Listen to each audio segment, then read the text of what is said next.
So good afternoon, everyone. Thanks for joining us at this webinar, Optimizing In-Hospital Cirrhosis Care, 10 Quick Tips from the Experts. And this is hosted by the Office of Lifelong Learning and the Physician Learning Program at the University of Alberta. My name is Puneeta Tandon. I'm Medical Director with the Physician Learning Program, and I direct the Cirrhosis Care Clinic at the University of Alberta. And lead some of the Cirrhosis Care Alberta quality work that we've been doing. The Physician Learning Program and the Office of Lifelong Learning are committed to providing reliable updates and resources for clinicians, healthcare professionals, and everyone committed to providing the best clinical care for patients. So, Mayur, maybe, yes, great, there it is, the land acknowledgement. So the University of Alberta, its buildings, labs, and research stations are primarily located on the territory of the Cree, Blackfoot, Stoney, Iroquois, Ojibwe lands that are now known as part of Treaties 6, 7, and 8 and homeland of the Métis. The University of Alberta respects the sovereignty, lands, histories, languages, knowledge systems, and cultures of all First Nations, Métis, and Inuit nations. Before we begin, I'll just start with some housekeeping information. If you could use the chat feature if you have a question about any technical difficulties or the programs and services. And if you have a question for one of the speakers, then please use the Q&A feature of the webinar. And there you can upvote questions you would like answered. We'll try answer as much as we can, but if not, we'll provide you with an email where we can answer some questions afterwards. A recording of the webinar will be sent to all that registered via email. Just of note that this activity hasn't been formally reviewed by the CFPC or the Royal College, but it is eligible for non-certified credit, and participants can claim CME credits and complete a personal development activity using the My L3 Plan tool. You can get more info on that from the QR code. And Main Pro participants may also earn additional certified credits by completing a linking learning exercise. Okay, now on to the show for today. We're very pleased to welcome Dr. Mayur Brahmania, who will be presenting on optimizing inpatient cirrhosis care. Dr. Brahmania's research centers around quality of care provided to patients living with chronic liver disease, specifically with liver cancer and cirrhosis, and he leads one of the largest liver cancer surveillance programs in the world, looking at how liver cancer surveillance impacts outcomes and delineates quality gaps in patient experience in completing these types of programs. And he's also working on developing and evaluating quality indicators in hospitalized patients with cirrhosis, and we've had the chance to co-lead some of this work, so really excited to hear his presentation. Yeah, and Mayur, you're in. We want to flip it to presentation mode. You can see might just want to reshare again, but in. Okay, let me see if I can do that again.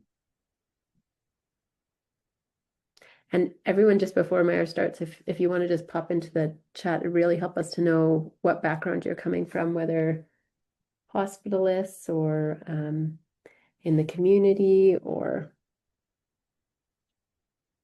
other practicing specialties.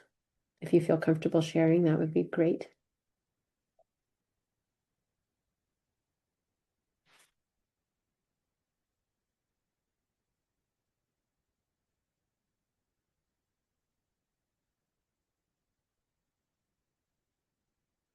Is that working, Mayur? I hope so. Well, thanks for the introduction, and while I get this started, yeah, as Puneeta was mentioning, we've been working on this together to kind of transform cirrhosis care in Alberta the last couple of years, and we're really excited to be giving this presentation and show you what we have in mind for how we can revolutionize cirrhosis care in Alberta, and would love your participation. I'm going to go ahead. I mean, if you can see my notes, that's fine, but as long as you can see the main screen, that's the most important thing there. But yeah, it looks good. Perfect. So we're going to talk about what quality means in liver disease over the next 30 to 35 minutes. And then we're going to show you a live demonstration of a tool that we've created in Connect Care and how that can be applicable to your daily care here. So these are my disclosures. You can see them here. None are relevant to this presentation. We'll use person first inclusive language. If you notice some erroneous spellings or misrepresentations, please email me. And we didn't use AI for this presentation. So we'll talk about the objectives and really want to convince you on these 4 principles. So really understanding the epidemiology of chronic liver disease and cirrhosis and what is happening in the background that is enabling you or resulting in all these hospital admissions. We're going to define what quality means in cirrhosis and then discuss strategies to close barriers using clinical decision supports. And then finally, convince you that yellow is the new red and blue. We have red for heart failure, blue for COPD, but now we're going to honor our liver patients who often come in with jaundice and yellow eyes. And so this is our new flag for Team Cirrhosis, which you are all part of now. So let's discuss about the tsunami of chronic liver disease. So many of you may not know already, but 1 in 4 Canadians has chronic liver disease and is already a top 10 cause of death nationally. We know that viral hepatitis, such as hepatitis C, there's readily available cures that have a 95% chance of cure rate with 1 pill a day. And then with hepatitis B, we have potent antiviral agents that can suppress the virus and lead to good outcomes. But on the other hand, we know that there's a rising obesity epidemic and the liberalization of alcohol sales have really supplanted those 2 etiologies and a major driver of cirrhosis and the complications along with liver transplantation and hepatocellular carcinoma. This is a study here on the right here looking at waitlist registrants on the liver transplant waitlist, and you can see quite clearly hepatitis C is declining where alcohol and NASH are increasing here. And similarly, those patients with and without hepatocellular carcinoma are changing. So this is what we're seeing in the clinics, and really alcohol, NASH, and HCC, it's really a triad of what's going on in liver disease right now. It's manifesting in the hospitals. This was a study done a few years ago in the Dallas-Fort Worth area here, looking at over 90,000 hospitalizations in that area. And again, you can see the rate of hospitalizations is dramatically increasing over the last couple of decades. And the etiology, as I mentioned already, is changing more as well. What was interesting about this paper, though, is that what traditionally we had those complications of ascites and variceal bleed. Now patients are actually even coming in sicker. So they're coming in with ascites, encephalopathy, they're coming in with renal failure, they're coming in with infections, multi-organ failure. And so the patient that you're taking care of is much more complex than potentially what you were taking care of a decade ago. This is the natural history of chronic liver disease. And usually we start off with some benign or some liver disease, whether it's alcohol, metabolic syndrome, viral hepatitis, or autoimmune disease. And over a 20 to 30 year timeline horizon, you start developing compensated cirrhosis and then eventually decompensated cirrhosis, which is manifested by ascites, variceal bleed, or encephalopathy. And once you develop decompensated cirrhosis, you're prone to develop further decompensating events, which often are unrelated to the prior event. So you might end up starting off with ascites and then have a presentation down the road with variceal bleeding.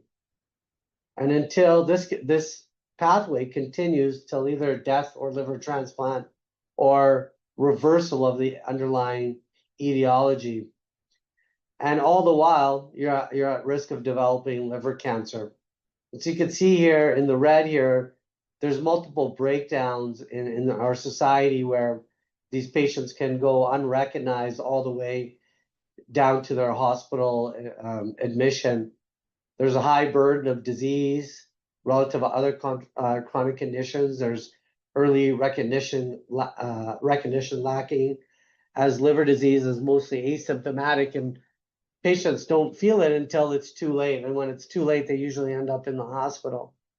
And even on the right side, you see that there's repeated ER utilizations, readmissions, and then as you get sicker and sicker, you have premature mortality, you have many years of life loss, and then also there's offshoot effects of a patient being sick with their family, caregiver burnout, loss of income, and so forth. As I mentioned, the hallmark of decompensated cirrhosis and cirrhosis is healthcare utilization. These patients will have about 3 to 5 admissions per year. In the US, the numbers are around 750,000 patients annually in the US. As I was mentioning, the readmission that, the index readmission subsequent, they may be similar, but they also may be different with variceal bleeding, encephalopathy. And you can see the costs in the hospital that I've listed here. And when we looked at our Alberta data with Dr. Tandon here, we know that the average in 2024, these hospital admissions cost over $200 million, and each admission is around $25,000, and the length of stay is about 14 days. And no matter which way you look at it across these multiple studies, the 30-day readmission is anywhere from 20 to up to 50%, and there's a very high mortality rate. And when you look at that, when you compare it to heart failure or COPD or rheumatoid arthritis, it's generally 2 to 3 times higher than those other disease entities. So here we are dealing with a violent disease with high readmission rates and high mortality rates. And really, it's an unrecognized disease or not heard about in the media. And why is that? And when you look at COPD and heart failure, you see that on the TV. There's already commercials, not only about the drugs, but campaigns, Heart and Stroke Foundation, Lung Association, and there's these, big campaigns to quit smoking, get your heart checked and get put on a statin. Whereas when you look at patients with liver disease, they're often, lower socioeconomic status, they're immigrants, and traditionally, they've been inflicted with diseases that have been not, accepted by the public, like alcohol or hepatitis C. And as I was mentioning in the last slide, our hospitalizations are already outpacing COPD and heart failure. And there's a lot of other societal costs here. And here on the right here, you can see, when you compare it to diabetes, heart failure, you can see the costs in billions where you just look at hypertension, about 7 billion, but you look at the cost of cirrhosis and the complications, it's already way higher than all those other etiologies. I mean, and the underlying problem here really is very complex. Like, it requires funding from agencies.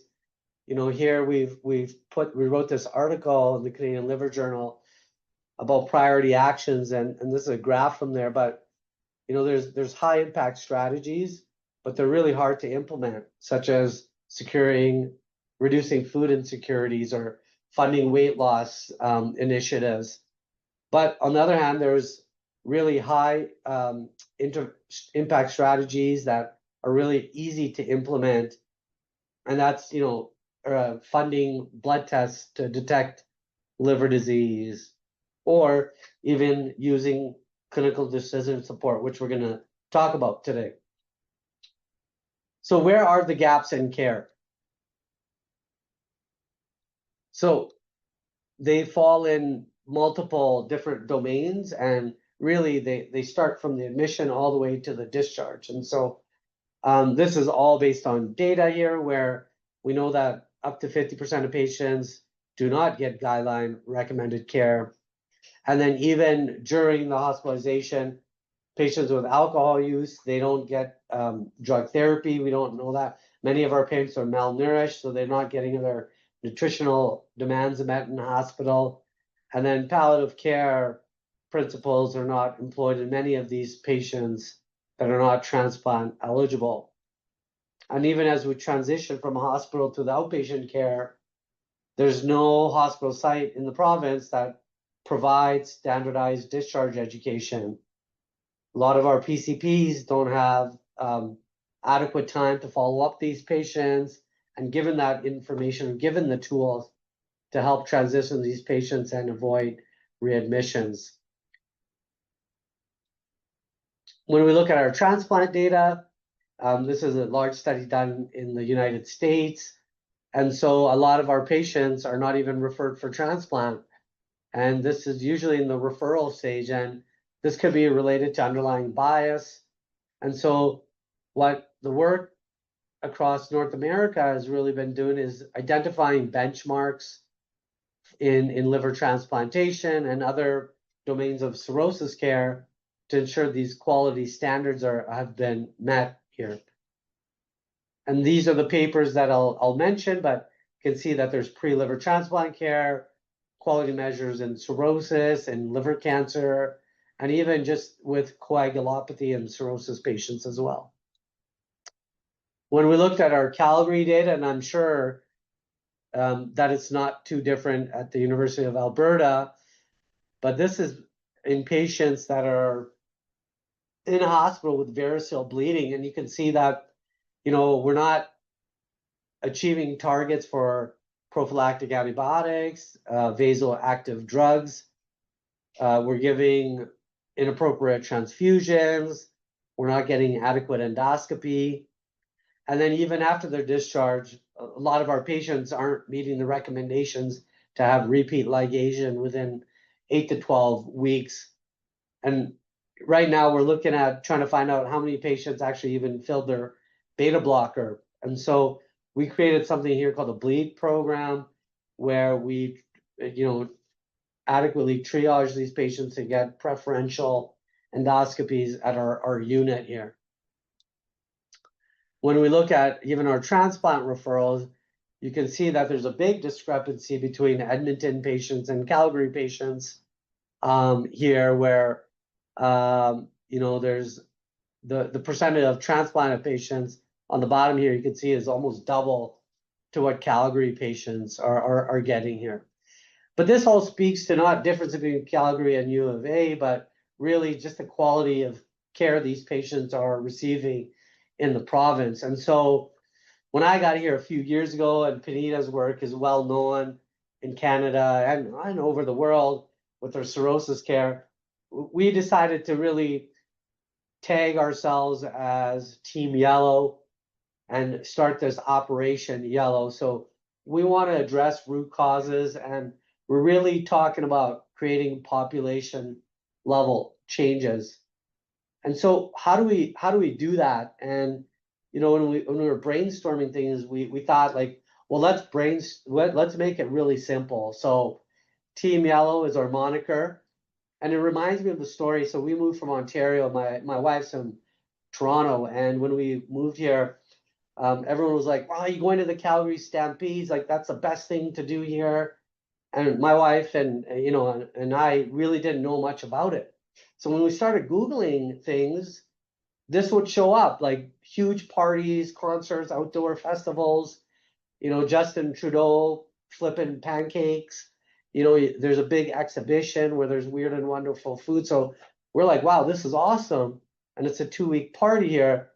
But as we dug into it, actually, what the Calgary Stampede is, it's a world-class rodeo show with the highest prize money, with competitors all over the world.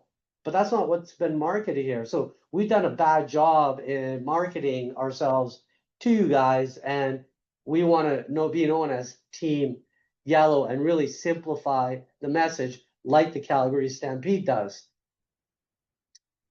And this is just a little bit of joke that, once we found out what we need to do, our Amazon Prime bill and credit card bill went up, obviously.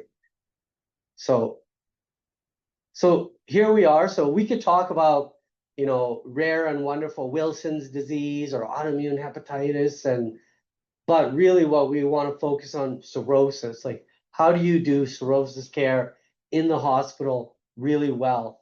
Don't worry about viral hepatitis and, vaccination in the newborn and all this thing. Leave that up to us, because those are upstream things, and tackling alcohol sales in 7-Elevens, et cetera, et cetera. But we want to focus on cirrhosis. We want to simplify the goal. So as we talked about, alcohol awareness, MASH awareness, educate, screen for cirrhosis. That's what we'll be talking about here. And then HCV, WHO elimination goals for hepatitis C. We know that we need to build tools to help our community partners in Calgary and in Edmonton now. There's a NAFLD pathway that can be used by primary care physicians upstream to really take care of these patients, identify them, risk stratify these patients into, does this patient need hepatology or do they not? And there's, predefined cutoffs here. But you can see what really happened is that when we analyzed over 12,000 patients, about 10,000 of those patients could be adequately managed in the community. That gives us more time in our clinics to focus on these high-risk patients, of which there's only about 7% of, and give them the care that they need and the detail that is needed. In Calgary and Alberta, this is the primary care networks. It's not updated to the changes that's happened over the last couple months, but that there's these big primary care networks that PCPs work at. I've found them, compared to Ontario at least, that they're actually very helpful. They're frustrated with wait times. They're busy and need quick and simple approaches to follow, and these pathways help them. We try to amplify our message. Right after this, we're talking to leaders from AHS about how do we focus and how do we amplify cirrhosis care. You can see heart failure, COPD on this. You can look at, EDD, other rapid rounds, and you can see by the blue, the purple, and where they are in the time horizon. And cirrhosis, again, is very far behind. So we need to do a better job of that, and your help is appreciated here. You may wonder, like, well, what are the hepatology people doing? And so a couple of years ago, we started having a Hill Day. This was Dr. Swain and Dr. Coffin, who visited Parliament Hill to talk about liver disease and start getting it on their radar, given that 1 in 4 Canadians has underlying liver disease. Now, we also understand that we need to tie this to institutional priorities, and that's usually money. And when you look at the cost of care of these patients, when we invest upstream in education, lifestyle modifications, nutrition, the cost about $10,000 or so dollars. But when we get to the later stage of liver disease, you can see that once these patients have hospitalizations, and I gave you those numbers already, reaching almost $200 million per year in Alberta alone. And you can even see, like with transplant, those are additional costs here, and then premature mortality there. So it's a violent disease. It's a costly disease as well, which is under-recognized in society.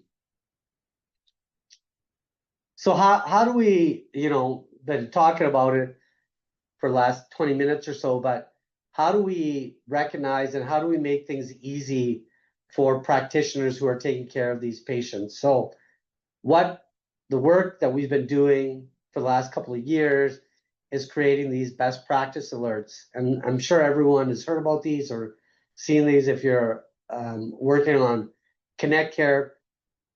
But we really want to make sure that you understand that we have taken a different approach to other BPAs to ensure that these BPAs are appropriate and that they are useful for you. We've worked, you can see the infographics, it's a little bit blurred because it was a screenshot, but we've worked with the team from PLP to make sure the font is right, the color is right, you know, the graphics are appealing to ensure that this is something that you would use on a daily basis. The evidence really has been shown here. Our colleagues in the United States have used BPAs for some time now, and they've shown that with these BPAs, you know, this one was about hepatic encephalopathy, and the prompts for antibiotics and albumin and antibiotic or prophylaxis, it reduced readmission rates by 40% and reduced length of stay by about 1 day, which is huge cost savings to the healthcare system. Many of you have already seen the cirrhosis order sets that have been made by Puneeta over many years, and those are available on Connect Care. And we know that these order sets actually can improve outcomes. So this was a study just published a couple years ago showing that these patients get a paracentesis quicker, which has been shown to be useful, but then also have lower hospital days in the ICU and a trend towards length of stay in the hospital. And so we are going to go over a live demonstration in the next few minutes, but I want to discuss why you should use these cirrhosis care tools, which we're going to show you. And as I mentioned, the challenge right now in, well, I would say the whole world for these cirrhosis patients, it's that it's fragmented and very complex. We discussed the data that about half of these patients aren't getting guideline concordant care. And so with that background, you know, we have to make it easy for you. And so these the demonstration that we're going to show you, it's going to help you do fewer clicks, better documentation. You're going to have a better, smoother handover with the person that's taking over your service the following week. There's going to be real-time alerts, support, and of course, it can protect you from medical legal you know, issues that might arise in the future. And hopefully that doesn't happen. And again, we don't have to do this everything at once, but using these tools, you'll start building some intrinsic knowledge. And then as you get more familiar with it, I think it'll be more applicable in your day-to-day busy life. So what we'll show you is this one screen dashboard where you can find your labs, the medications the patient's on, the complications, blood work. You have quick access, and then really have a risk management tool at your hands. And the purpose, again, is to give you structured data to replace manual notes, reduce unnecessary information, and just put key information that's needed there. And then it'll be more complete, that can be tracked. And then usually it's going to be the admitting or the primary inpatient provider that will be doing a lot of this work. And so for the clinical pearls that we have it for every complication. There's, for example, hepatic encephalopathy. We want patients to be on rifaximin and lactulose if they've had recurrent hepatic encephalopathy. We have alerts, ordering links. We have stool charting, lab trends. And again, I have to mention, and you know, this team that we have with us from AHS and Dr. Danino, who's on the line here, we have met for the past 3 years every Wednesday for about 1 to 2 hours. I can tell you there's been thousands of hours put into developing this tool. And well, again, it's going to help you make better decisions faster, be more efficient, which will affect your bottom line. So what we're gonna do is, again, show you these video tutorials, and we'll walk you to these key features, and then we'll discuss a little bit later on how you're able to share feedback with us to enable us to have continuous improvement. So bottom line is, we're not asking you to do more with these tools, but we're gonna ask you to do it more efficiently and safely. And so with that being said, I'm gonna ask Dr. Danino to share his screen so we can give you a live presentation on what we are discussing. Thanks, Mayur. Hi. Yeah, so hopefully you can see my screen. And so the first thing to show is when you open up the chart, there are OPAs or BPAs, which are alerts that pop up if there is some guidance that you need. And just to show you what they look like, and as Mayor has mentioned, we worked a long time at streamlining these so that they specifically give you directions as to what to do. And once you do that, if there's nothing else that is required, these OPAs will no longer interrupt your workflow. So they will, when they interrupt you, they will interrupt, and they will provide through the exclamation mark a very direct order that you should do. For example, in this case, this patient has hepatic encephalopathy.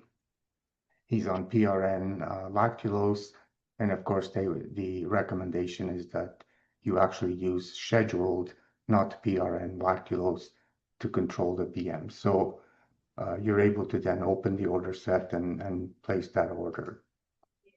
So those are the OPAs. But in addition to the OPAs, we also have a summary report.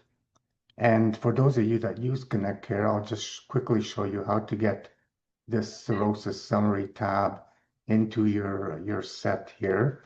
So if you see here, you have these three dots. If you click on those three dots, you'll see that you can add or remove tabs from the toolbar. If you click that, you can then go down to an empty spot and make sure you add the cirrhosis summary. You can then move it up and down in position, which is reflected in these tabs over here. And once you accept it, it then becomes a part of your default set of summary tabs. The cirrhosis summary tab then displays basically everything you need to manage cirrhosis and other associated comorbidities, part of the chronic disease management. And it's basically intended to gather all the information you need in one spot. Obviously, you'll see the buttons, and I won't dwell too much on those buttons. They are self-evident as to what they do. If you click those buttons, if you click medications, you will get a medication list. If you want to concentrate on cirrhosis-related medications, you can narrow those down so that you'll see medication list that is specific for cirrhosis care. And the rest of those buttons, like I said, are self-evident. Also, some people like to review the information on a patient, and so we facilitated that by filtering down imaging, endoscopy, patient notes, and the problem list that takes you directly to imaging that is related to cirrhosis, etc. And as we know, patients come into hospital not just with one disease, but sometimes they have other complications. And so if they have diabetes, for example, you can also manage their diabetes quickly by clicking the comorbidity list. So that's just basic navigation. Anything that's indicated with this icon, you can click. It's a clickable link that digs down to further information. We have a cirrhosis profile, and the cirrhosis profile should be filled in by the primary physician who's taking care of the patient and who knows most about the patient. And again, you can just simply click the list and you'll get a list of basic data that if you fill, then becomes part of your baseline data that is then used when you generate a note. There is a section here that breaks down and identifies complications that are pertinent to this specific patient. So if this patient has spontaneous bacterial peritonitis, you can quickly see that they are on ciprofloxacin. If you want to learn more about that, you can click the button and it will open up a panel that gives you information about any infection, fever indicators, current antimicrobials that they're on, and also gives you the ability to review any microbiology reports, as well as to view specific synopses that are related to that condition that you could see in a timeline format so that you can make relations back and forth. You can either click directly any of these buttons to get you into these information. If you don't like clicking and you like scrolling, you can simply scroll down and you will get the similar information in a continuous scroll. And you can see here a panel for chronic liver disease etiology, as well as any renal dysfunction information that might be relevant. Also of importance, as you know, when you're managing cirrhosis, there's a bunch of calculators that will guide your patient's prognosis and also give you some guidance as to how to manage that patient. For example, in this case, we see a MELD score of sodium of 18, which is automatically calculated as long as the labs are available.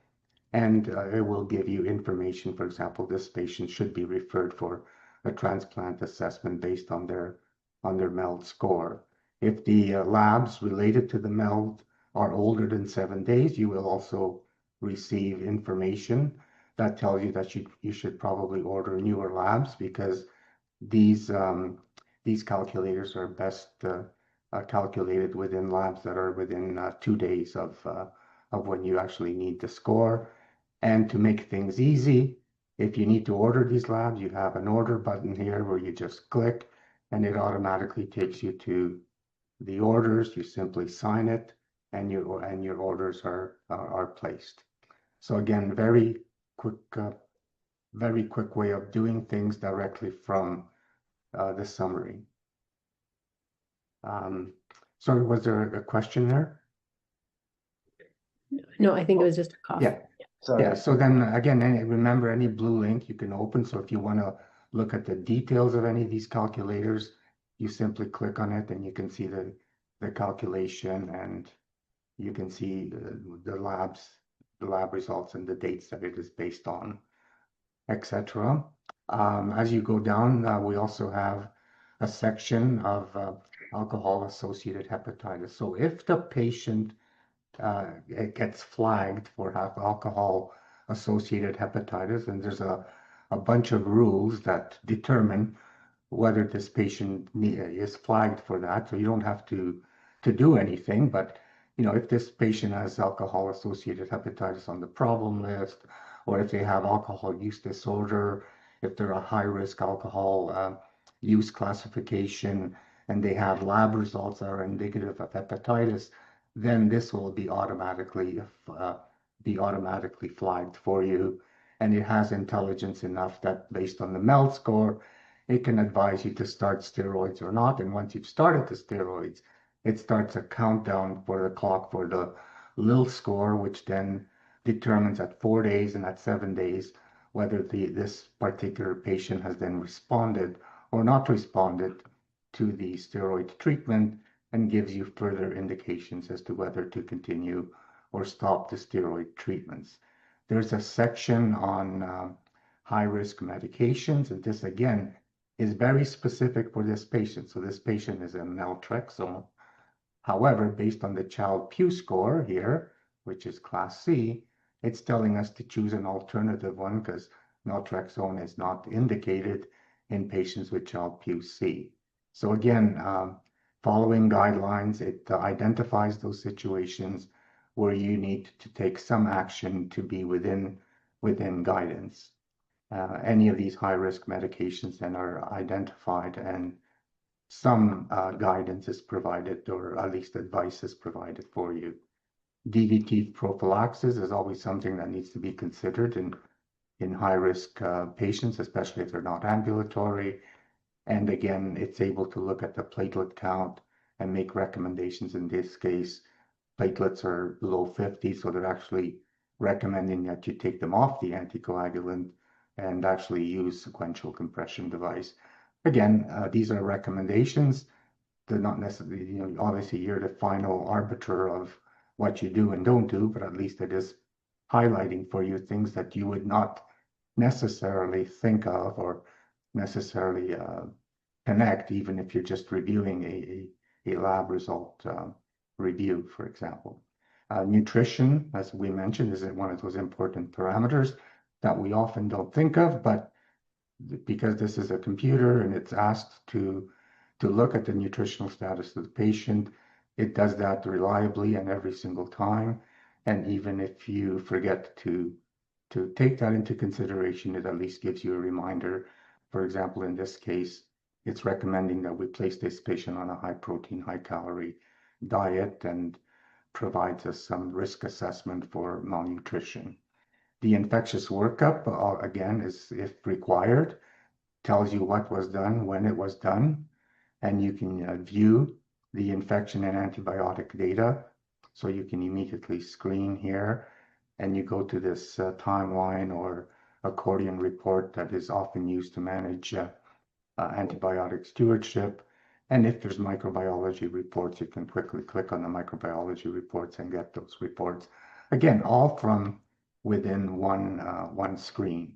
And as you said, under ascites, there's a bunch of things that are relevant for ascites. For example, how often paracentesis is undertaken, what's the volume of the paracentesis, how many times per year in a year have they had large volume paracentesis, which may indicate that you need to do something for this patient. It provides you automatically with a SAG score if the lab results are available. Any results, imaging results that are done relevant to this patient are again highlighted for you here.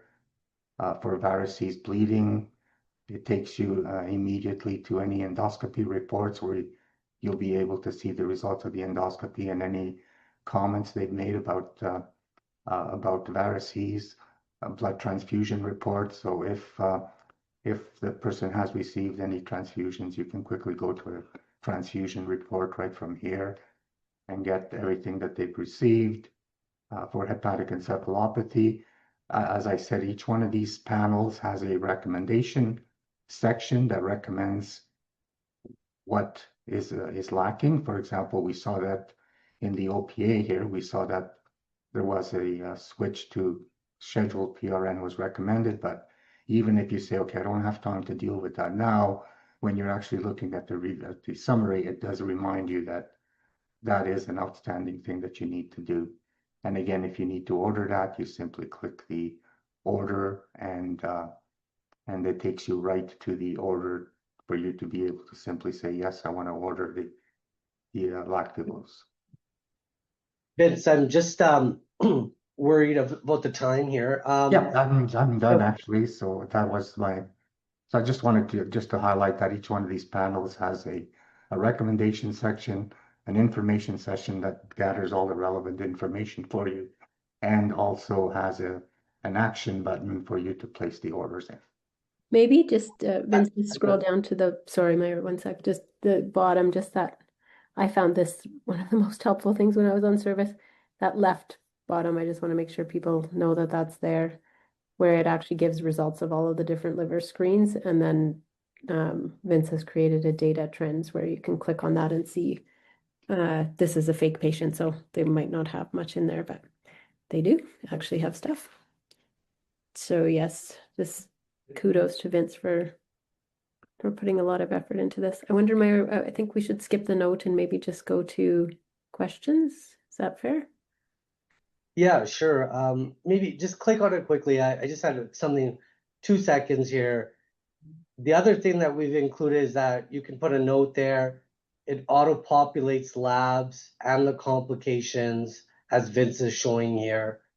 And yeah, that will again efficiently help you there. So maybe Vince, if I can share my screen back. Yep. I can stop sharing.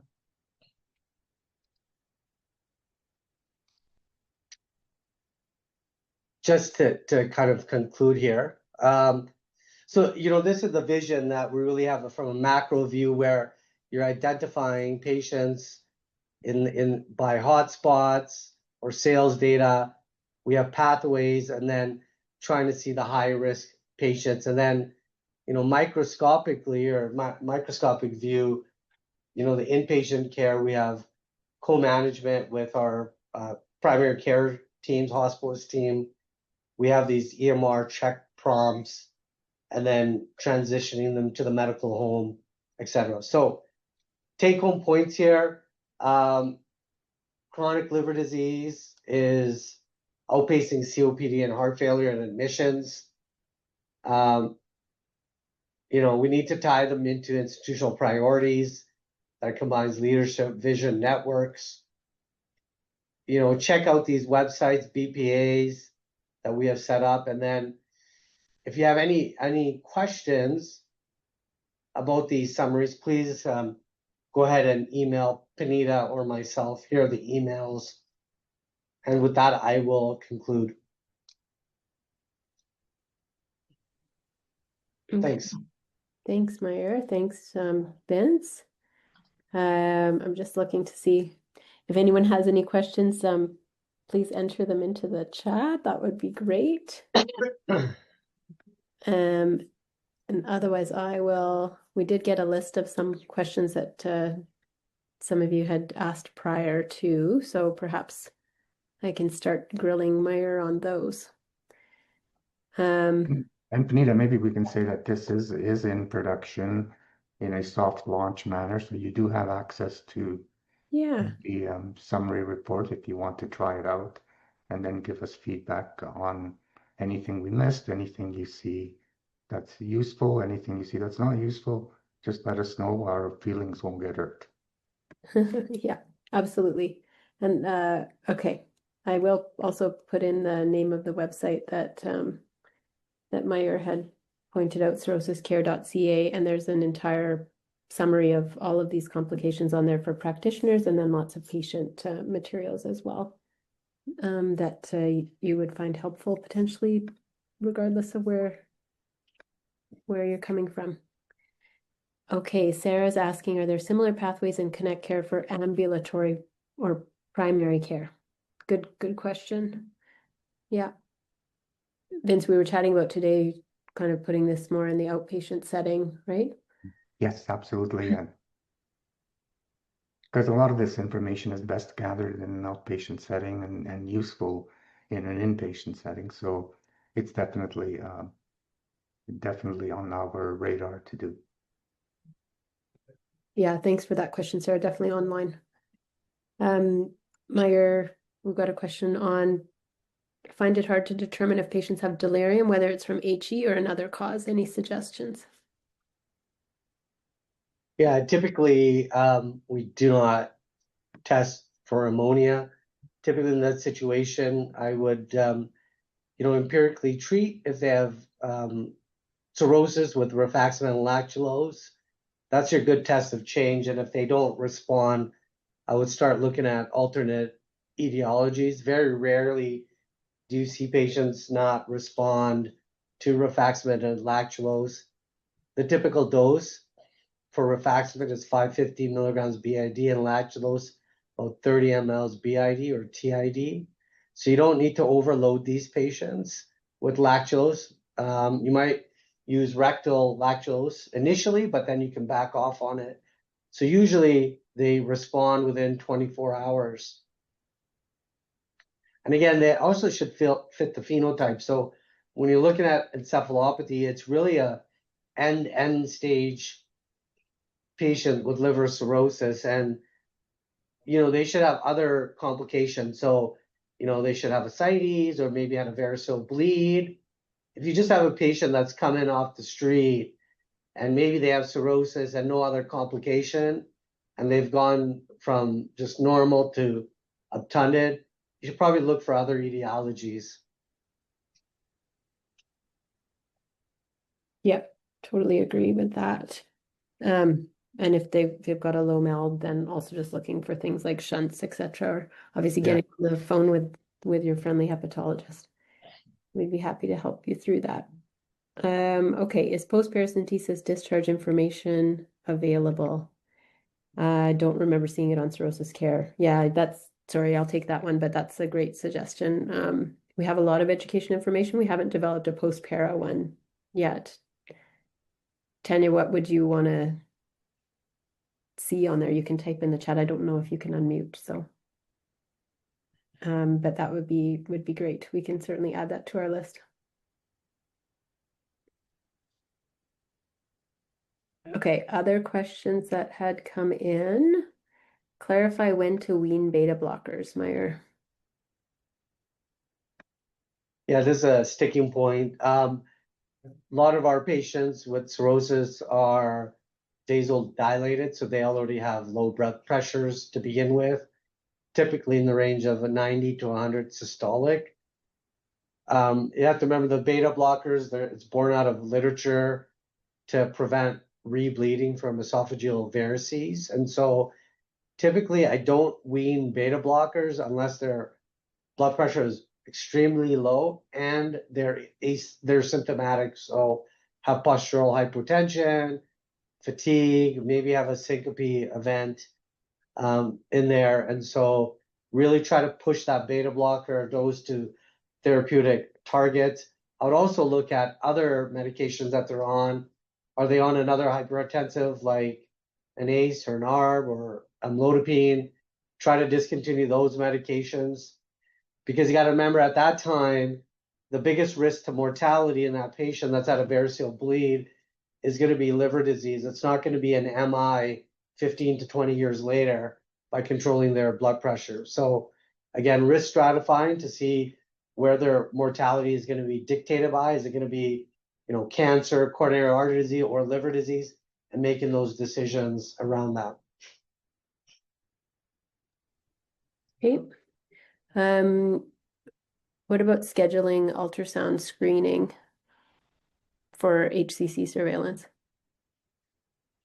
Yeah, both Edmonton and Calgary have a partnership with the EFW radiology group, and so they automatically renew your ultrasounds every 6 months with alpha-fetoprotein.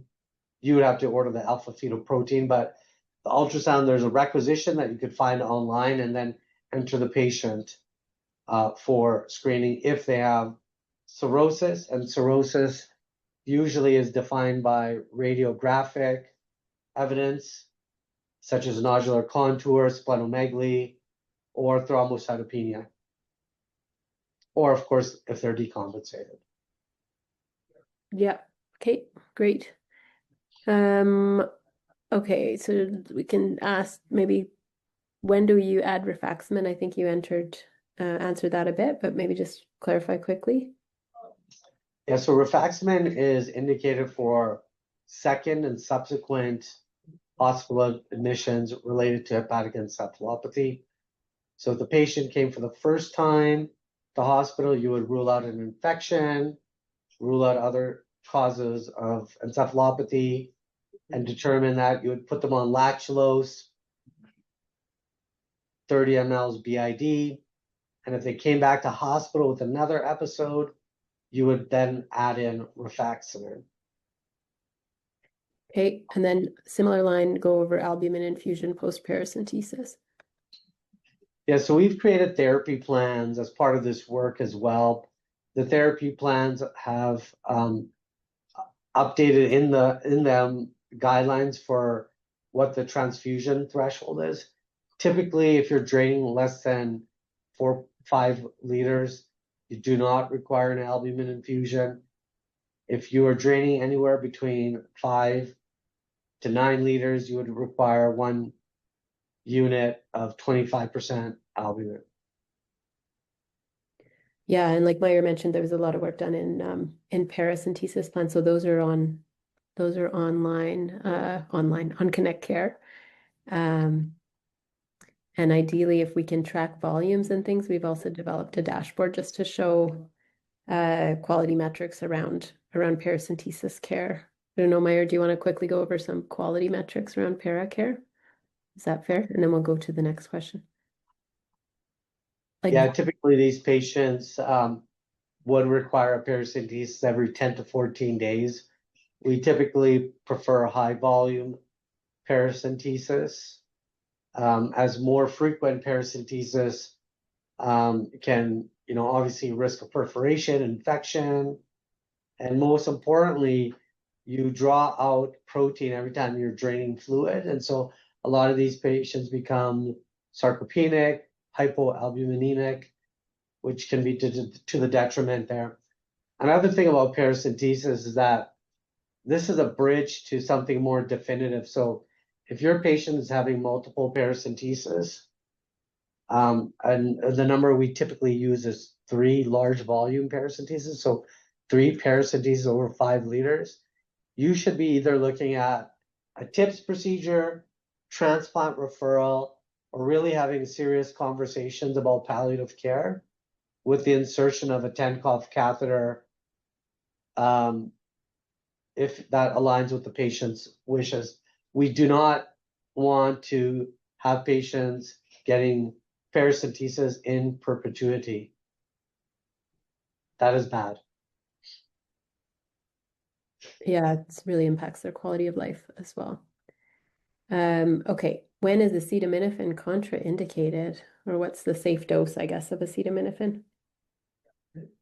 Yeah, the safe dose is usually 2 grams per day of Tylenol. We try to avoid NSAIDs in these patients as they can predispose to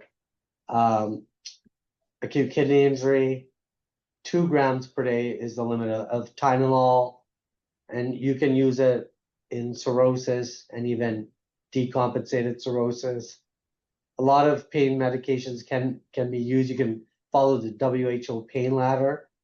We do want to avoid narcotics such as morphine, as it can cross the blood-brain barrier, but you can use other analgesics as well.